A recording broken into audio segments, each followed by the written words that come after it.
अस्सलाम वालेकुम। मैं आज ये आपको बताऊं ये क्या है। छिलकों वाले आलू हैं और क्यों हैं ये भी बता दूं। और ये मेरे पास मीट है। जी। 2 किलो मेरे पास से जो है ना वो मीट है और मैं बनाने लगी हूँ दम पुख्त। और ये इसके अंदर जो है ना इसी तरह साबुत साबुत चीज़ें जाएंगी, क्योंकि हमें कोई भी जो है ना वो ग्रेवी वगैरह नहीं बनानी है। हंडिया के अंदर होता है ना कि आपने शोरबा बनाना है या ग्रेवी, वो नहीं बननी। ये चीज़ें ऐसे ही रहेंगी, बस सिर्फ इनका टेस्ट हमें जो है ना वो आना चाहिए। तो ये जो है ना मैंने प्रेशर के अंदर जो है ना ये बनाऊंगी। पहले मैं आलूओं की लेयर लगा लूँगी। और ये जो है ना ज़्यादातर पतीले में बनता है और आटा लगा के दम जो है ना वो दिया जाता है। तो मैं उस तरह से नहीं बनाऊंगी, मैं इसको प्रेशर के अंदर स्टीम दूंगी। बिल्कुल मतलब ऊपर से वो इसको जो है ना बंद तो करूँगी प्रेशर को, और हल्की आंच पे रहने दूँगी। दम वाली आंच पे ही ये जो है ना बनता है। और दम वाली आंच पे जो है ना वो मैं इसको रखूँगी। इसके अंदर और कोई मसाले नहीं जाएंगे। इसके अंदर सुरख मिर्च, काली मिर्च, इस तरह के कोई मसाले नहीं जाएंगे, ना साबुत मसाले गरम जाएंगे। इसके अंदर जाएगी तो सिर्फ सब्ज़ मिर्च जाएगी और वो भी साबुत जाएगी। ठीक है जी, ठीक हो गया। और ये नीचे जो है ना वो लेयर इस वजह से लगाई जाती है ताकि जो है ना वो मीट आपको मैं दिखाऊं, नज़र आ रहा है। और ये जो आलू है ना ये मैंने थोड़ा थोड़ा जो हिस्सा इनका उतार दिया हुआ इस वजह से कि इनके अंदर यखनी का टेस्ट जा सके। और इसके अंदर जो है ना बिल्कुल भी पानी कुछ लोग नहीं डालते, और मैं तो खैर थोड़ा सा डालूँगी, बिल्कुल थोड़ा सा, क्योंकि जो मीट है ना वो भी अपना पानी छोड़ता है। लेकिन ये थोड़ा सा इस वजह से डालते हैं कि काफ़ी टाइम इसने पकना होता है, तो ये ना हो कि ड्राई हो के नीचे लग जाए। अच्छा जी। तो ये जो है ना लहसुन अदरक ये भी मैं ऐसे ही डालूँगी साबुत। लहसुन तो खैर मैंने छिलके के साथ नहीं डालना चाहा। अदरक को मैंने धो लिया, लेकिन साइडों से छिलके नहीं उतारे, क्योंकि ये दोनों साइडें तो जो है ना इधर से तो हमें टेस्ट मिलेगा। लेकिन अगर मैं वो लहसुन बिल्कुल ना छीलती तो वो बिल्कुल ही ज़ाहिर है उसके छिलके के अंदर ही उसका टेस्ट रहना था।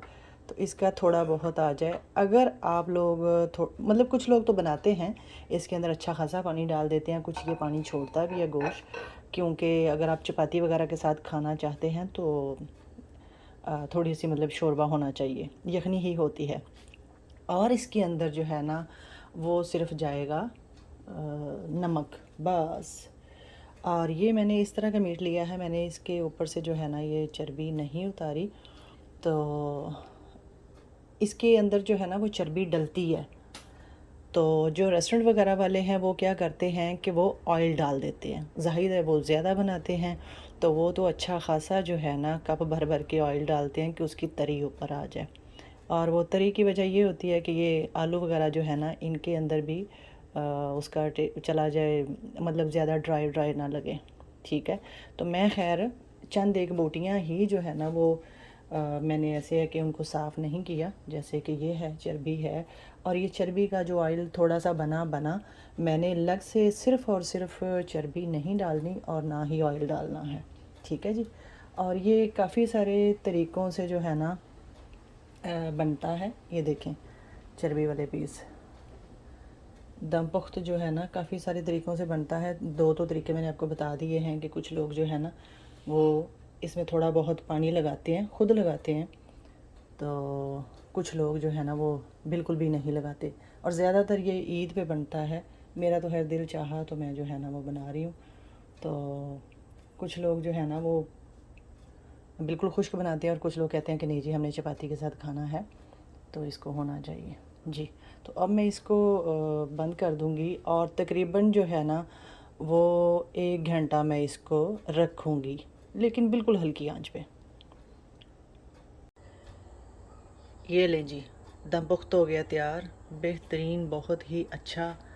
हल्का सा इसका मतलब लाइट सा, ये लाइट होता है। ज़्यादातर लोग, मैंने पहले भी जिक्र किया, ईद पे बनाते हैं कि सब तरफ दावतों पे भी भुने हुए मसाले जो है ना मसालों के साथ खाया जा रहा होता है, तो इस वजह से ज़्यादातर इसका। लेकिन वैसे मेरा तो अब खैर दिल चाह रहा था तो ये देखें जी, इस तरह से हल्का सा शोरबा, अगर शोरबा नहीं है तो वैसे ही मतलब आप खा सकते हैं। अगर चपाती के साथ खाना है तो हल्का सा इस तरह रख लें।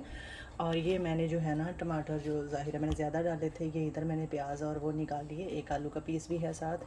बहरहाल ये खाने के लिए प्लेट जो है ना वो तैयार है, डन है, बड़ा ही अच्छा ज़बरदस्त गल गया। और तकरीबन 1 घंटा जो है ना मैंने इसको हल्की आंच पे रखा है। मैंने आप लोगों के साथ अपना तरीका शेयर किया है, बड़ी ही आसानी के साथ जो है ना इस तरह प्रेशर के अंदर उस तरह ज़ाहिर आटा लगाना पड़ता है, बार बार फिर वो आटा जो है ना मुख्तलिफ़ जगहों से फटता है, फिर लगाओ, बड़ी एहतियात इसके इर्द गिर्द ही घूमना पड़ता है। तो मतलब ये मैंने अपना तरीका आप लोगों के साथ शेयर किया, अगर आपको अच्छा लगे तो आप लोग भी इस तरीके से बना के देखें। बस इसको बंद कर दिया, वेट ऊपर रख दिया और हल्की आंच पे इसको पकने दिया। और प्लीज़ इसी के साथ मैं इजाज़त चाहूँगी। Please like share subscribe and दुआओं में याद रखा करें। अस्सलाम वालेकुम।